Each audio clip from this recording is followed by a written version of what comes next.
Yeah, this your boy Rich Notch, and this is Chop It Up Hip Hop. And today we got Streams in the building, aka Pretty Black, gonna sit in for this epic episode, you know what I mean? We're gonna break down one of the most entertaining artists of all time in hip hop, ODB, aka Old Dirty Bastard. Y'all already know, you know what I mean? R.I.P. ODB, first of all. I got burnt by gonorrhea before, and then I got burnt 2 times by gonorrhea. You know what I mean? We're gonna basically retro review, break down, return to the 36 Chambers, the dirty version, and basically talk about Old Dirty and what he contributed to hip hop when he was alive, you know what I mean? But let's get into the album first. Let's just break down some of the album, you know what I mean? What do you recall about that album when it first came out? Like, what was your memory? My first memory is like, all right, this ODB's his first album. What the hell is this dude gonna say? And I gotta say, like, the first time I heard it, like the first 6 or 7 joints, I was just like, yo. Different. It's different, but it was dope. Dope. It was Crazy dope. Yeah. It was 59 minutes and 4 seconds of straight raw hip hop. His way. His way. Nobody His else's way. And I always say, and I heard him say it because he said Old Dirty Bastard because no father to his style, which is true. But like Ugard, I think it was Ugard that brought up the point. He said the only person that you could actually say that maybe he got a little bit from back in the days is Biz Markie, which I never thought about. Then when you kind of think about it, all right, he do got a little bit of Bismarck with him, but not like Bismarck to a whole nother level of rawness. You know what I mean? He's more raunchy with his rawness. Yeah, very more. So I can see that a little bit, but overall, it was nobody like Old Dirty. Yeah. And since he left, it hasn't been nobody like Old Dirty. Still. Besides the son. Besides the son. Yeah, it's besides the son, splitting image of him. But yeah, it was. It came out in '95, I believe, on Elektra. I don't even think Elektra exists anymore. Elektra Records. But the big singles from the album was Brooklyn Zoo, Shimmy Shimmy. I remember the first time I heard Brooklyn Zoo. I think Flex was playing it. He dropped a million bombs, kept bringing it back. I'm like, yo, this is crazy. Brooklyn Zoo. Until this day, when that song comes on, that piano, dun, dun, yo, the video, that's why I say he's the most entertaining. Even his videos was entertaining, you know what I mean? The whole album was an entertaining album. Like, it wasn't one of them albums you listen to for lyrics, like lyrics or metaphor. That wasn't Old Dirty. That wasn't him, but he still had some shit to say. That's why I say that to say this. It's not always about lyrics. You could make a dope album, classic hip hop album, and it ain't got to be lyrical. I know a few albums that wasn't lyrical, but it still was dope. And the other reason why it was dope because Old Dirty, it was organic. It was him. He wasn't trying like his rappers nowadays that you could tell they're trying to be different. They're trying to be weird. They're trying to be unique. It's like it shows through the music. That's not true. They're trying to be crazy. To copy. I don't think they're trying to be unique. They're trying to copy it as best they can, but I wouldn't say they're trying to be unique. Well, they're trying to be different. And like Old Dirty wasn't trying. That was him. Yeah. From interviews from the 36 Chambers, his verses on Protect Your Neck and everything, that was him. When he rhymed and he switched up with the ghetto opera, he started singing and shit, you know what I mean? That was Old Dirty all the way. So, and you could tell he got a lot of his influences from the old school Motown and everything. That's why he added to singing paying homage. Right. You know what I mean? To the greats, to the legends. But they Return to the 36 Chamber, it peaked at number 7 on the Billboard 200 and number 2 on the top R&B and hip hop albums chart. The album sold over 81,000 copies in its first week and was certified gold in June 21st, 95, and then later on it went platinum. You know what I mean? I ain't big on numbers, but for an album like that, with all that rawness, no radio friendly, no, if you want to call Shimmy Shimmy radio friendly, that's not even radio friendly because you listen to the real version. You know what I'm saying? It was, but no club songs, no songs for females. But he really doctored up Brooklyn Zoo for the radio. Yeah, Brooklyn Zoo. I mean, I don't like that oh my version. God. I love the raw version. That was just like, that was a whole new song. Yeah. And it's crazy because the album was nominated for a Grammy at 1996 Grammys for best rap album. It was nominated. That's crazy. You know what I mean? But yeah, so let's get into it. Let's break down the intro. It started off on 36 Chambers. The intro. alone, the intro gets you started for what the album's gonna be. When it sounds like he's on stage, you hear the crowd clapping. Yeah. He's talking about he was getting burnt and everything. He's talking about killing a chick for burning him. He starts singing off key about the first time he got his dick sucked and his balls tremble. Like it started off entertaining. You know what I mean? From the start, it was getting you ready. And then the second song track on it right after was Shimmy Shimmy. Shimmy, shimmy, yeah. Shimmy Shimmy comes on. So right there, that's genius right there, how it went right into Shimmy He Shimmy. gave you his full character up front. Yeah. Let you know, yo, this ain't gonna be what you used to hearing. Yeah. First off. Yeah. Cause already I got you like, what the fuck did he just say? Yeah. And Shimmy Shimmy, like we were talking earlier, that type of beat, can you even hear anybody else on it? Like, that type of beat, I can't even hear another rapper on it. Like, that was like tailor-made for him. Shout out to RZA or Yeah. True Master, whoever. Whoever produced that, the few producers on this album. Then the next track, Baby Come On. That was a cool track right there. It was like an extended version of Shimmy Shimmy. Shimmy Shimmy that came Because it kind of after. went right into Yeah, it. it kind of went right into it. That's another thing genius about the album that a lot of cats don't do now. Song placement on the album. That's very important. People don't know how important that is. Because if you got a song on, it's like a deep, dark song, and all of a sudden, it's a happy-go-lucky song, and the next song, like, what the hell? Like, you throw people off. Song placement is very important. It's all about the vibe you want to set. Yes. You know what I'm saying? And then the energy, the vibe, and then if you got one of those happy-go-lucky songs, the right placement of it, like, is important. Yeah. You know what I'm saying? You can't follow it up after, like, I just killed your whole fucking family. Oh, by the way, let's go. You know what I'm saying? Yeah, make a love song. Make a love song, man. It doesn't make sense. That don't make sense. Yeah, y'all youngins out there understand that. All y'all young and up-and-coming artists, very important. Next song, another standout track, classic track, of course, Brooklyn Zoo we spoke about. That comes on right after Shimmy Shimmy. Like you said, right back to back. Back to okay? back. Right back to Back to back. After Brooklyn Zoo, Hip It to the Hopper. Put to the hop. Another hot joint. You know what I mean? Dope. Like another joint that the beat is tailor-made for Old Dirty. I can't hear another artist on that. You know what I mean? After that, one of my favorite tracks on the album, Raw High, featuring Raekwon and Meth. Meth killed it. Yo. Meth had one of the. I always said when Meth rhyme with dudes, that's when he's at his best. Like y'all could agree, right? We got Radiant behind the camera. We got his brother. Like when he rhyme with dudes, that's when he's at his. Yeah, it brings the best out of Meth. And he went in on that. Old They Dirty all- definitely showcases They all his tore that unorthodox shit style, up. abstract way of rhyming or whatever. beat was dope. Yeah. Everything was dope. Everything that, yo. And like we were talking earlier, even when he's off beat, it makes sense for him. For him, it's not off beat. Y'all want It's to push his- your head where it's period blood. I fucking brought some blood. He Painting off outside the lines. As I said, this But shit it's is perfect for art. him. This shit is art for you. Like, your Picasso ain't my Picasso, but Yeah. because you can only make that shit will sell for $1 million. You know what Perfect I'm way to saying? put it. Because somebody else would have said that same rhyme the same way, it wouldn't have worked. Word We up. would have been like, what the hell? You all off beat, but it worked for Old Dirty.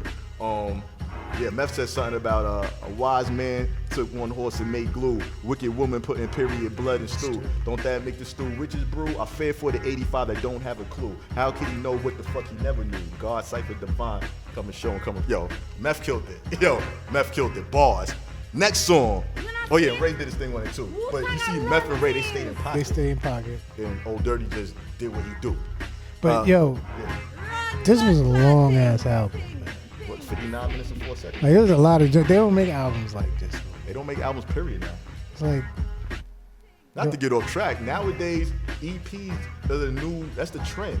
They don't make albums like they scared. It's like 7 songs in that. Before it used to be like, all right, you can make an EP here and there. Now everybody's doing 7 songs. 7 songs, and that's an album. And they consider Calling it an an album. I slightly blame Kanye for that bullshit. When he did that whole good music layout, everybody 7 songs. Like, come on, man. But yeah, and nowadays, if it ain't 7 songs, then they ODing with like 17, 18. Some of these rappers don't got that in them. Y'all niggas really don't have 16 or 17 joints in y'all. Y'all barely got 5, but you know what I mean? That But used to be the standard, except for Nas. He came with 10 and said, everybody shut up. And everybody did it. actually 9. You want to be specific. Right, 9 right. actual songs. But all right. So the next song, another standout track for me, Don't You Know?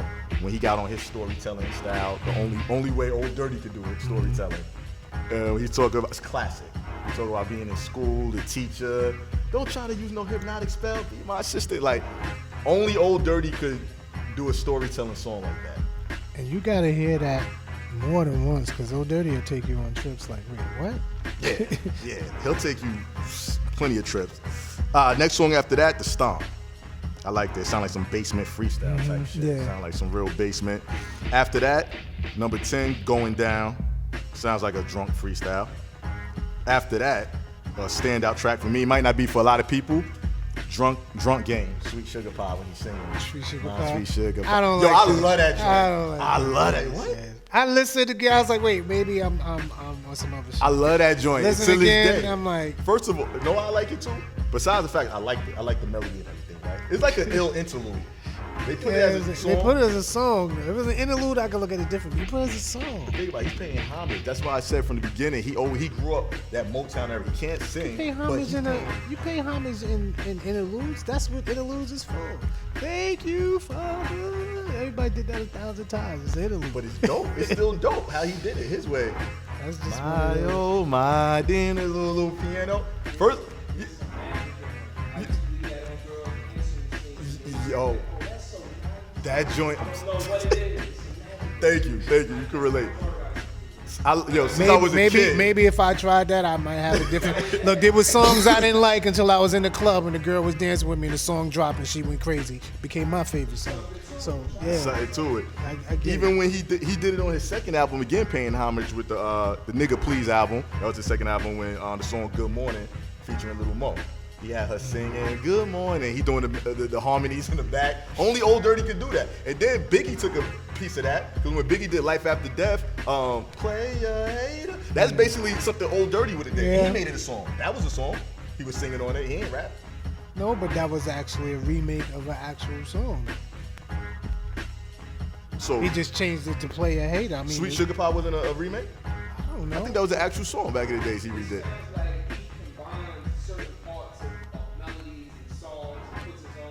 That's what he did with the Good Morning joint. That was an actual song. Yeah.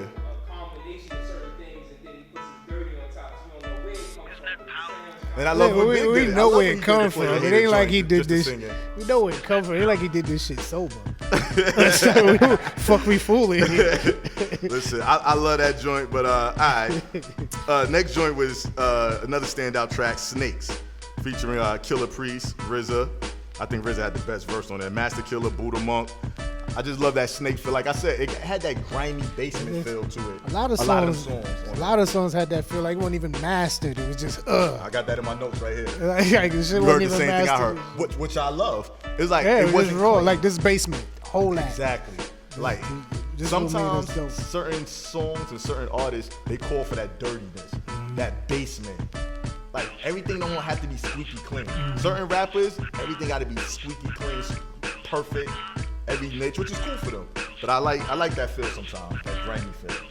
It takes you there to the basement. After Snakes, the next song, Brooklyn Zoo 2. I didn't like that at all. I ain't gonna lie, I ain't like that song at all. Brooklyn Zoo 2. It had all his people on it. I must not like it either because I really remember. Yeah, that and Protect Your Neck. Protect Your Neck too with all his Brooklyn Zoo people on it. I couldn't get with that. But after that, Cutting Heads, another hard joint with RZA. Another definitely wasn't mastered. I don't even think it was mixed down at all. I think they just recorded it straight to the album. I just wanted to see if they were gonna do that for the whole album. They didn't do it for the whole album. They didn't do it for certain the whole album. songs Certain they did it songs so you could it tell. let me know they was really doing that on purpose for that feel, for that type of feeling when that song dropped. Shout out to you know, RZA. RZA's a you know genius exactly for where that. you want to be with that. RZA's a genius. Been in the projects, y'all know exactly where to go. It's like if you ever played football or whatever, and you pass like thing of grass, you smell the grass, it brings you right back to where you were, like Poplar or whatever. So like when you hear shit like this, if you grew up in the hood or you was in the projects, whatever, that's what bring you back to it. Some of those times was some good times, even though they was hard times. You know what I mean? So Yeah. Definitely kinda, takes you there. it takes you there. I like that shit. Now, next joint, Dirty Dancing featuring Method Man, another basement feel song. Like a lot of songs towards the end had that basement feel. Harlem World and drums was crazy on there. But I remember. Like, great album. That was the last track. I definitely, 95, I called it a classic. 2019, I'm still calling it a classic.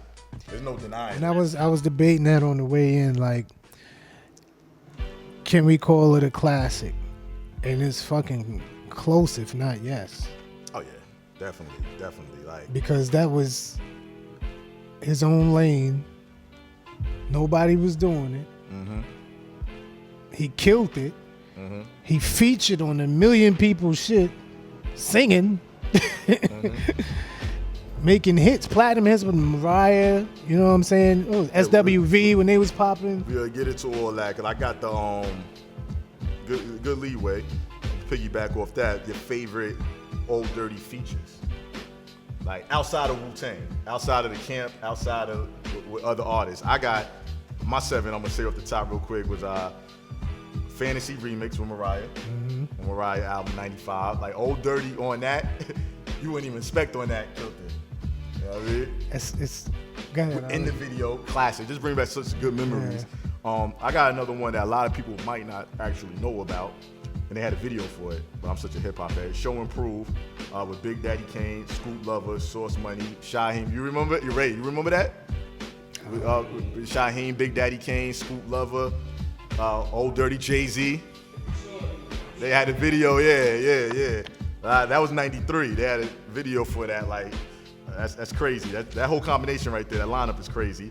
'96, I love the remix to Wu Ha, and they did a video for it. That's what I miss too. People used to do real remixes and real videos to it. Like that's lost. But him and Different Busta time. together, they had the straight jackets on in the video. Classic. 97, Ghetto Superstar with Praz and Maya from the Bulworth soundtrack. Not to stop you, Classic. but just to go back, that last thing you said with Bus and Wu Ha remix. can you imagine if them two really did a whole album? Like how Red and Meth doing albums and movies, Busta and ODB. That'd be dope. That shit That would have be been dope. so retardedly crazy. That would be dope. Who gonna get the craziest and still say the illest? Like, and I think Busta just more like the lyrics, yeah. like how I think Red and Meth made each other better. I think Busta definitely would have brought up. Not that Old Dirty wasn't nice; he was nice still, but I think pulled it out of him a little bit more because it's that New York shit in you. You can't help that, and Yeah. Nah, that would be dope. that would have been. Damn, man. And that's the only song they recorded That's- together, right? yeah. The remix Wu Ha. I don't think Busta and Old Dirty. That's why I was so excited when I saw that, because I saw the whole thing like, oh shit, I see the album. This shit gonna be crazy. I like how whoever produced that, they sampled from Wu Ha, the original, but they just kept that din, din, din, like through the whole thing. Dope. All right, I said Ghetto Superstar. That was actually nominated for a Grammy. I love how he fit with Praz and Maya, just the hook. It worked. You like that before the SWV joint?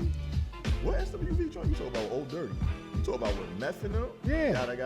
Oh, that was all of them on it. Yeah. I'm talking about joints that way. It was just him. Just- like the just Wu-Tang him? Members, yeah. Oh yeah. But he was dope. Meth had a verse on it, but that. Kaboom, look who stepped in the room. Yeah, but it was Old Dirty Bastard. he Cut started. like He glass. come on, man. Gotta. Yeah, definitely. I put that down. I don't know if y'all ever heard the joint he had with Slum Village, Dirty. Check it out for those who don't know. I think I did, but I don't remember. it And right then now. it was a joint he had, all my Cameron heads remember this, the joint on the SDE album, Cam's best album by far. It's called Valence. Old Dirty was just wilding on it. You remember that, right? Valence. Yo, Old Dirty was wilding on there, Cam was wilding on there. If y'all don't know, check it out. It's on Cam's second album, his best album, Sports, Drugs, and Entertainment.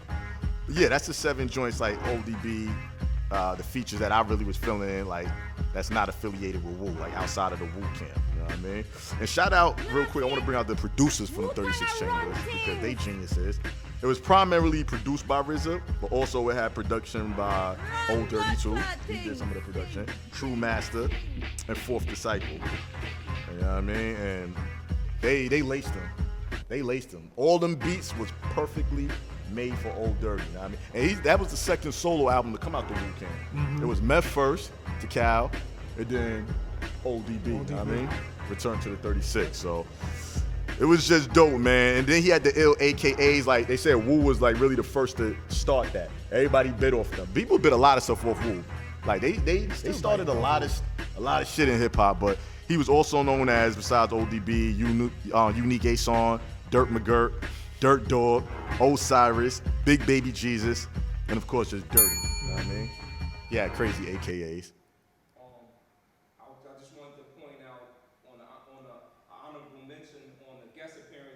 Okay. Old Dirty Bastard goes, Old Dirty and the Alcoholics. Ooh. Did I have it?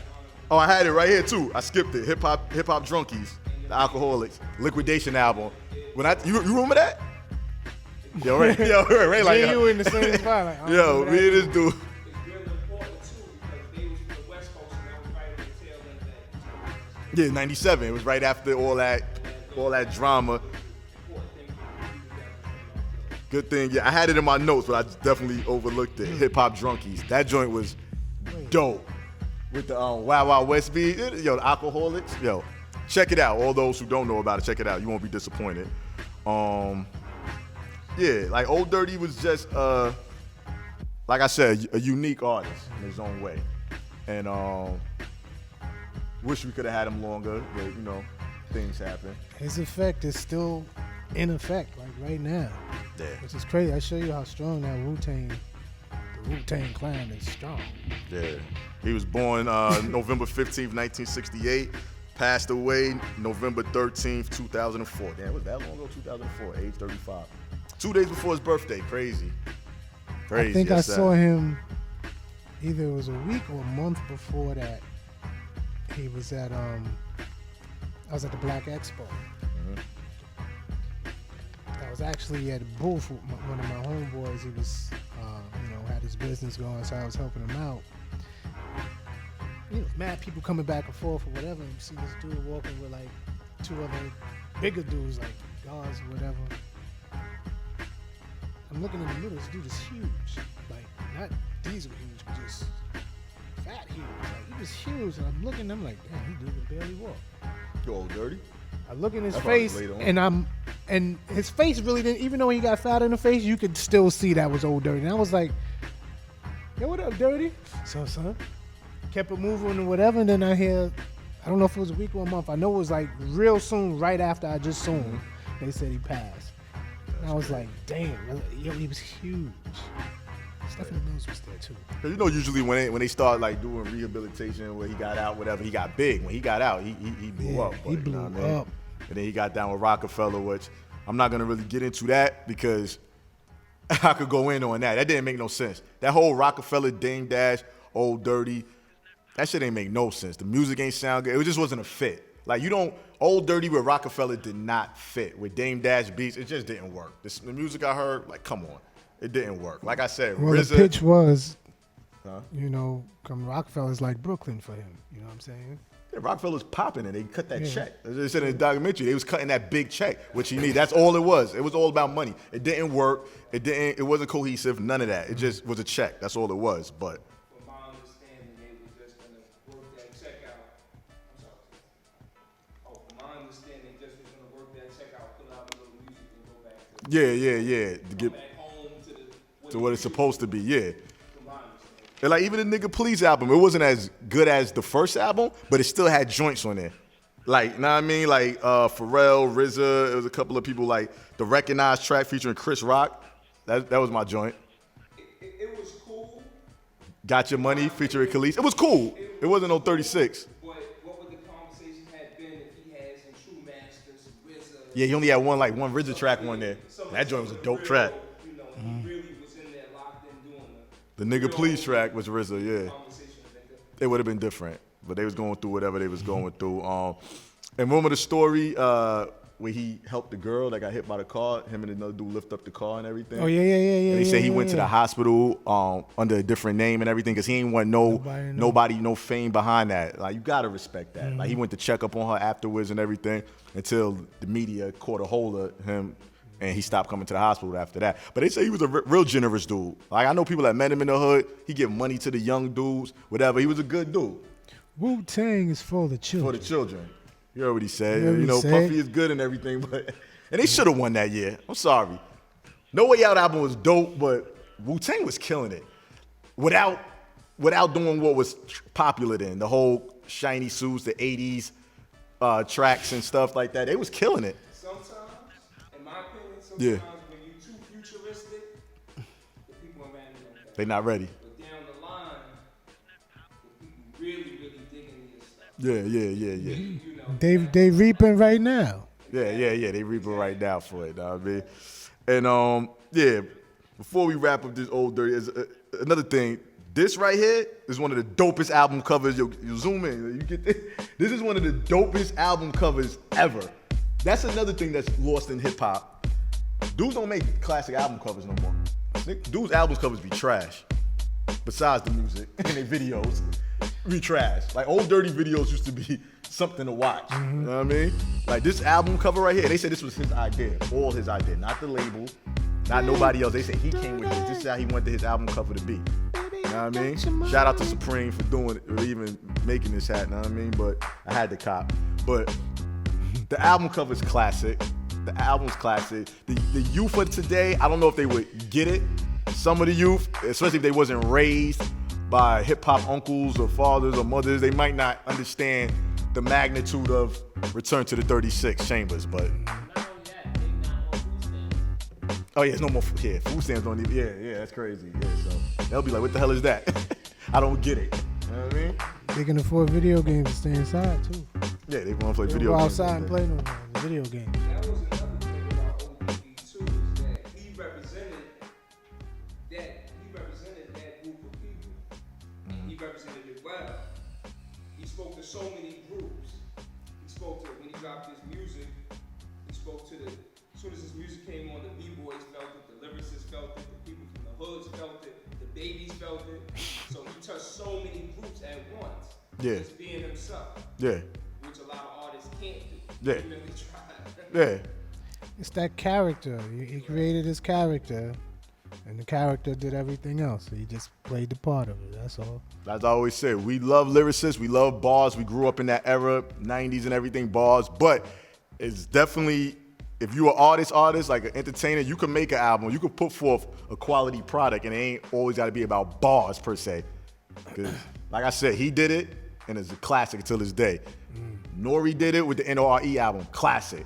And that anniversary was just a little He while ago. definitely ain't a lyricist. Yeah, but it's a classic It's a album. dope album. He made what he did, what he brought to the table, even on It was the War amazing. Report. It was amazing. Yeah, it was amazing. So there's ways to do it. Like I said, like I be seeing some of these new artists out. I'm like, all right, you know you're not that good, but it's like you're not even trying. And then it's like you're not even getting the right production. Like I said, it is what it is. It's a different era. You know what I mean? But shout out to Old Dirty. Shout out to his son. Shout out to the whole Wu. Yeah, like Chop It or Pip Out. That's what we like to do. We like to put a light on whether artists that are still here, artists that's not here, albums and everything that nobody talks about. Like nobody ever really talks about Return to the 36. Nobody ever talks about the impact Old Dirty had. We always talk about the same artists, which I understand, the Biggies, the Pops, the Nas, the Illmatics, the Chronics, the Doggy Styles, I get it. There's a lot of other stuff in the 90s and in the early 2000s that was classic, but it was so much overwhelming of classic albums that it slipped through the cracks. So at Chop It Up, we like to shine light on everything, even the new stuff today. Not only that, but when it comes down to like albums Yeah. and things like that, the closer you got to now, the like popularity became bigger. Cause like you always, just like you did the Buckshot and the Dug Down episode, like Dug Down, nobody even knows, like these young cats, unless they're hip hop head, they don't know about Dug Down. But Dug Down was like one of the biggest things at the time. It's just the popularity wasn't, people weren't so accessible.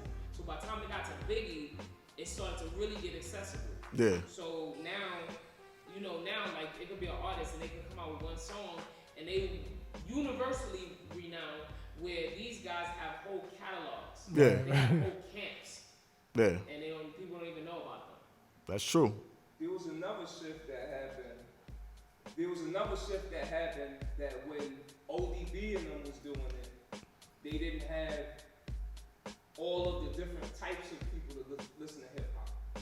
So one thing that kind of Death Row and West Coast brought was a lot of other types of fans Yeah. of hip hop. Yeah. When ODB and them was doing it, they wasn't necessarily doing it for the radio. They was doing it for the hip hop heads in the streets and all the people who you're gonna actually see. Yeah. Right. When Death Row and them started doing it, then other types of fans started coming to their concerts. Yeah. I'm sure ODB probably had fun doing concerts, but he probably would do concerts at the art. Yeah. Some hole in the wall and you tearing it down. Yeah. Little Yeah. scrap. Yeah. When Death Row and them came, you started doing stadiums. Yeah. And a lot of the people who was buying those tickets didn't necessarily, you know, they could afford the big time tickets, so it was a different crowd. So it's not their fault, but that was like kind of a change of the thing. So now, in my opinion, a lot of these artists aren't really, they want the poor audience from the neighborhood. They want those listeners, but they mostly want the concerts to sell. Yeah. So that's where the money kind of is. a purpose, in my opinion. Yeah, that's a good point. That's definitely a good point. It's big business. And another thing I noticed back in the days, like much as we all liked, like people like Old Dirty, Nori and everything, they was big, they was popular in hip hop, they was dropping classic music and shit. We still didn't put them in the category as the nicest MCs. Now, dudes that's not that nice, they putting them just because they're popular. Oh, they the nicest. That infuriates me. That irritates, you don't know, that irritates all types of shit out of me.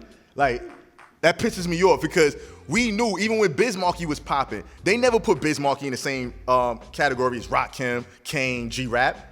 We knew whatever. We respected Biz Markie, what he did, but we knew what it was. Dougie Fresh was popping. We ain't put Dougie Fresh in the same category as Rakim, like when it came to like bars. Now, just because you're popular, fuck skills. They putting you every media thing, the hottest rapper out, the nicest rapper out, the greatest rapper out. No. Just because they streaming, they numbers, that don't equal skills. Because you popular, but I could go on for days. We ain't get into that. I start venting and everything, you know what I mean? But shout out to ODB. Good looking for coming up.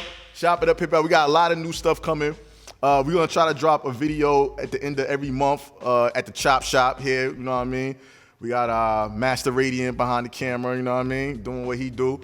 And we're going to try to hit y'all with a video, like one video a month, you know what I mean? Whether we have guests come up. We do got some guests coming up, but I'm going to save that, keep that in the stash. And shout out to Brock, you know what I mean? Brock is still here, don't get it confused. Brock is still part of the whole thing we doing. But we're going to have reoccurring guests like Streams, you know what I mean? Rams, Strong Arm Entertainment and everything. And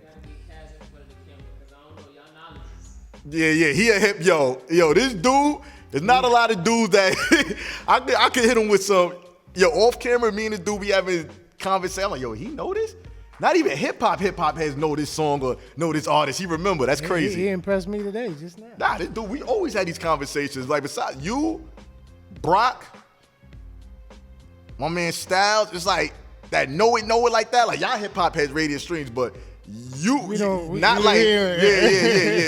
y'all are, but not like how he take off. Y'all like comic book hip hop heads. Like, Yeah. You gotta We on a read whole every nother. fucking comic.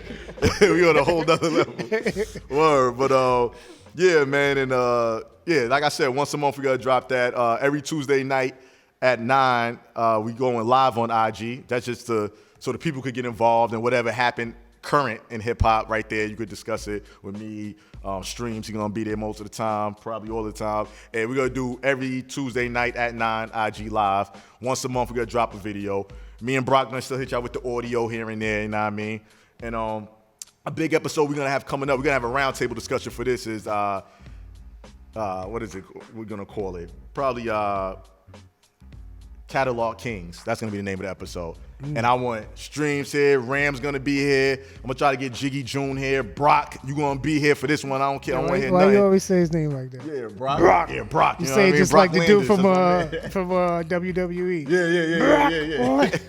So we're gonna do that episode, Catalog Kings. We did the 3-peat episode. Y'all can check that out. It's on YouTube, Spotify, and everything. We talk about the albums, 3-peats, 4-peats, and that's like the prelude to the whole Catalog Kings. Artists with the illest catalog, top 5. I want your top 5, I want your top 5, your top 5. We're gonna break it down. Who's the catalog king? We already know Nas and Jay is like the top. Everybody already saying, but there's other ones When out this there one with crazy happening catalog. again? Huh? When this episode? It's coming soon. It's coming soon. Okay. We working on that one. We gotta get everybody together on the same page and everything. We're coming to do that roundtable discussion. But yeah, that's it. Anything else you want to say about Old Dirty, Wu-Tang? Wu-Tang forever, man. Wu-Tang forever. Wu-Tang forever. Wu-Tang is the only group Greatest that group lost ever. a member and replaced them with the same member. Say it again. Just because they didn't hear you. Say it again. Wu-Tang is the only group, famous group, that lost a member and replaced them with the same member. Young dirty bastard. Real talk. Real talk. It's the illest shit. And they Can't make that up. And they keeping it going. 9 members going. still together. That's Still crazy. going. You got groups with 3 members that can't stay together. Run DMC can't do it. Well, look, imagine Run DMC on tour right now. Like they're like the Beatles, man. Yeah, but Wu-Tang is the greatest group hands down. Can't nobody even debate me with you. Like I love Tribe Called Quest. To me, that's second runner up. I love Mobb Deep. Everybody know I'm a Mobb Deep. Hey, you can't tell me nothing about the Mob. But Wu-Tang, if you want to all around, I'm talking music, impact, worldwide until now. I don't even like talking about numbers and sales, but if you want to talk that, ain't nobody messing with these dudes. Ain't nobody messing with these dudes. I don't know, man. And then they underground stuff is classic that never made it to the Q-Tip's mainstream. pretty big, homie. Huh? Q-Tip's pretty big, homie. Nah, Tribe is huge, but Tribe. Q-Tip. Not as big as Wu. Yeah, nah. Yeah, come on. Cut it out. They not as big as Wu. Q-Tip will tell you that. They not as big as Wu. Wu is the biggest. Tribe is big. They international. I'm just saying, we talking about where we went from favorites to big. We talking No, I'm talking about impact and everything.